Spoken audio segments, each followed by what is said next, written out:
Hey, it's Cairo. Welcome back to the channel. The murders at Karlov Manor spoilers have officially begun. It is spoiler season. We do not have access to all the cards yet, but we do have access to some, and I'm going to share with you today what I think are the most promising cards so far from the spoilers that we've seen. It is January 17th, and the Murders at Karlov Manor releases on February 9th, so there's plenty more to come, but here is the best of the bunch for today. Starting off with what I think is quite a banger. It's a 2-drop 3/2. It has Disguise. Now, Disguise is a new mechanic, and the reminder text here says you can cast this card face down for 3 as a 2/2 creature with Ward 2. Now, if you've played in the last few years since Ward was introduced, you know Ward is no joke. Sometimes even Ward 1 can protect your creatures from things. So having it be disguised as a creature with Ward 2 that they don't know what it is really, really cool. But when it's turned face up, you get to exile another target non-land permanent, not creature. So we're not talking about Skyclave, Apparition, Brutal Cathar. We're talking about O-Ring for any non-land permanent. Now, if you control it, return to the battlefield tapped. Otherwise, its controller creates a 2/2 white and blue detective creature token. So on the face of it, it's good for getting rid of your opponent's big things. You have this down, they play something a 4 or 5 drop, a Sheoldred, something like that. You can exile that, give them a 2/2 white and blue detective creature token. If your stuff is targeted by removal, because you can unveil this disguise at instant speed, you can flip this Gatekeeper, exile your thing, bring it back tapped. It even doubles as better if you have an enter the battlefield ability, say like one of the cards from the Brothers War that has a prototype on it, meaning you cast it for less, and then whenever you bring it back in, exile it, bring it back in, tapped, it comes in as the full version, right?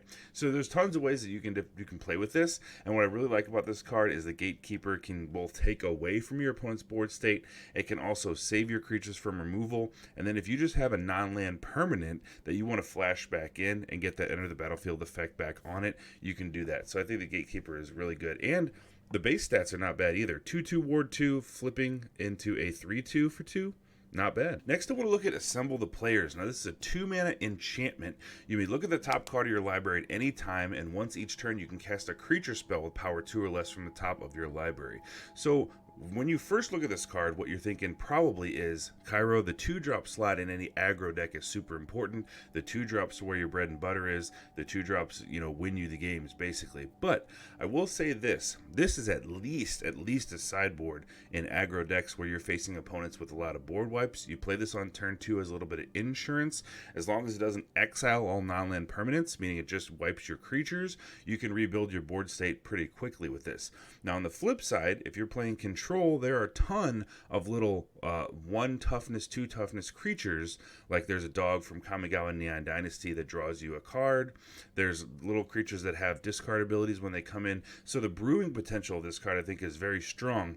I think, obviously, right off the bat, though, if you're playing standard, just for your standard players, this goes right into Selesnya enchantments. Almost all the creatures in the entire deck are power 2 or less, and having this on turn 2, slamming down your Kellen, your Catilda, which is an XX based on the number of spirits or enchantments you control, or having your little Jukai Naturalist and things like that. I think this is at least begs to be put in that deck and played. Maybe it's good, maybe it's terrific, or maybe it's just okay, but I don't think there's any way that it's bad in that deck.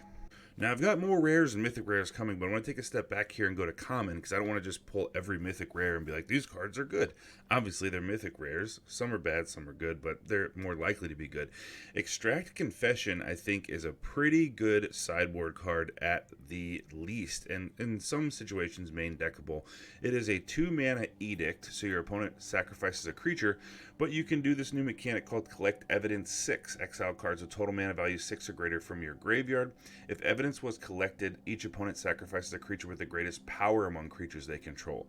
So it's good if you're in a control deck on turn 2, make them sacrifice their turn 2, turn 3 play, or if they drop a bomb on you later, you can go ahead and extract that evidence, make them sacrifice their big creature. What I like about edicts situationally is you get around ward, you get around counter spells, not counter spells, but things where they can stop their creature from being removed, so they can make it hexproof or things like that. You make them sacrifice it. It's just a different brand of removal. As long as they don't have a ton of creatures out, you can sideboard this in whenever you're facing a lot of ward, or you're facing a lot of creatures that are hard to get removed of, get removal in, in the typical way. So I think Extracted Confession is pretty good. I will say, as the last thing about Extracted Confession, there are a lot of disguised and cloaked creatures in this set, meaning that whenever you play something as disguised, like we saw with the Unyielding Gatekeeper, they have Ward 2. So in Limited, that's going to be pretty good removal against these cloaked creatures.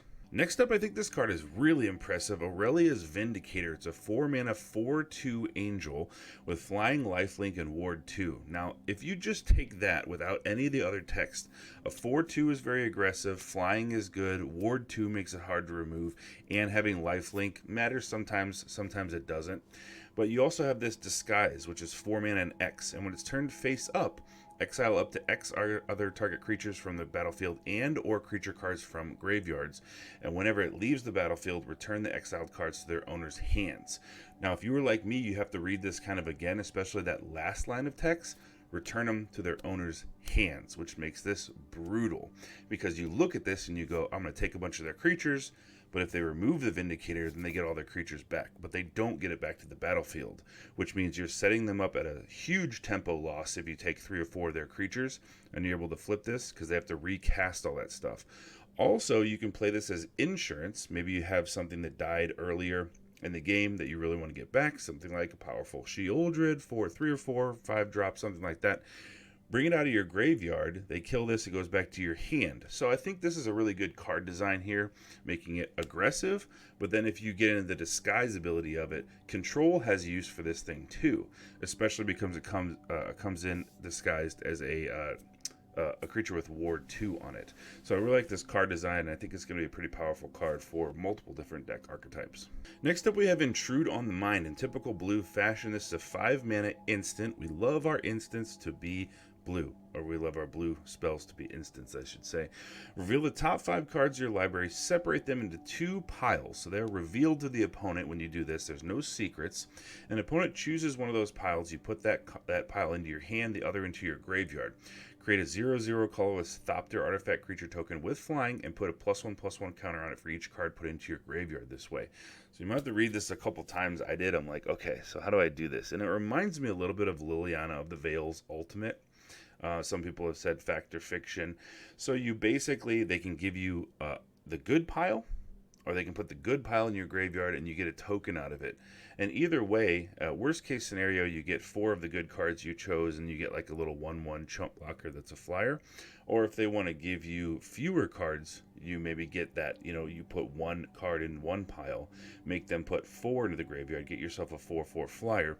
Where I think this really shines is if you can do something with an Azorius build, something with Disturb, Flashback, anything you can play from your graveyard, that's great. Is it builds where spells matter in the graveyard is great, or something with a Reanimator focus, where you can kind of get this Thopter and also make them discard your big card, not knowing that you're going to reanimate it later. So those are like synergies that you can build around with this. This is a very interesting card. I think it has the potential to be good. I don't think it's good on the face of it, but whenever you're doing blue, white, blue, black control, maybe with a Reanimator focus, this can get pretty powerful pretty quickly. Speaking of control, Azorius players are going to love this. No More Lies. 1 blue, 1 white, instant. Uncommon, which is cool, easily craftable in Arena. Counter target spell unless its controller pays 3 colorless mana. If that spell is countered this way, exile it instead of putting it into its owner's graveyard. People are saying that this is a harder to cast, but also a better mana leak, and I agree with that. I think the exile clause of this can't be overstated. It's very, very good. There's a lot of Reanimator stuff. There's a lot of graveyard stuff. They've been printing a lot of mechanics over the past few years where graveyards matter. Things can flash back. Things can be cast from the graveyard. So No More Lies, I think, is going to be very good in most formats that you played in. Next is Long Goodbye. This is an uncommon removal spell. 2 mana instant. Can't be countered. Destroy target creature or planeswalker with mana value 3 or less. Situational removal, but I think it's worth mentioning here because, especially for limited, that this spell can't be countered. This includes by the ward ability, and there's going to be a lot of ward creatures with the disguise and cloak. We started with a really good card. We're going to end with a really good card. I think this card is pretty nuts for aggressive decks. It's a 2 mana 3/2. Pretty good on the face of it. Disguise for 1 red mana. Turn it face up at any time for its disguise cost. So you can unveil these disguises at instant speed. When it or another creature you control is turned face up, that creature deals damage equal to its power to each opponent. All of a sudden they put a wall up against you, and then you just turn this over. Especially if you have something like an Anthem effect or something that buffs all your creatures, this could easily be 3, 4, 5 damage just straight to their face. This also seems pretty cool to play with in Commander because it's each opponent, which would be nice to do some shenanigans where you have all these creatures that are disguised and then you unveil them with a bunch of anthems or something and just hit everybody for 10, 12, 15 damage if you have your deck built around this. So that's it for today for the Murders of Karlov Manor spoilers so far. These are the ones that really impressed me. If you like this video, if you disagree, hit the comments below. I'm always open to disagreement. Maybe you saw something that I didn't see, or if you got something out of it, please let me know. Please hit that thumbs up if you like this content. It helps the algorithm. Consider subscribing for more coverage of the Murders of Karlov Manor, releasing on February 9th. I'll see you next time.